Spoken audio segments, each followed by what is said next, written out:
মুস্তাজাবুদ দাওয়া বানিয়ে দিয়েছে। আহমদ ইবনে হাম্বল তো অবাক, তুমি মুস্তাজাবুদ দাওয়া রুটিওয়ালা, আমি এত বছর হাদিস পড়াই, আমিও তো মুস্তাজাবুদ দাওয়া না, তুমি দোয়া করলেই সব কবুল হয়ে যায়? যুবক বলে, নাম আনা মুস্তাজাবুদ দাওয়া, আমি আমার জীবনে যত দোয়া করেছি কবুল করে নিয়েছে কে? সব দোয়া কবুল করে নিয়েছে আল্লাহ, একটা দোয়া ছাড়া। কি সেই দোয়া?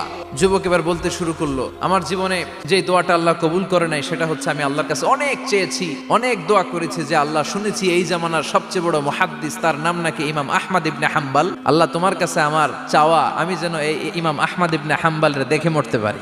আহমদ ইবনে হাম্বল আবেগপ্রবণ হয়ে গেলেন, চোখের পানি ছেড়ে দিলেন, বললেন, যুবক তোমার এই দোয়াটাও কবুল হয়ে গিয়েছে, আহমদ ইবনে হাম্বল তোমার দরবারে ছুটে এসেছে। যুবক চোখের পানি ছেড়ে দেয়, যুবক চিৎকার মেরে ইমাম আহমদ ইবনে হাম্বলকে জড়িয়ে ধরে, হাতে হাত রেখে মুসাফা করে, কপালের মধ্যে চুমু খায় আর আল্লাহর শুকরিয়া করে বলে, ও ইমাম, আসলে এই দোয়াটাও আল্লাহ আজকে কবুল করে নিল।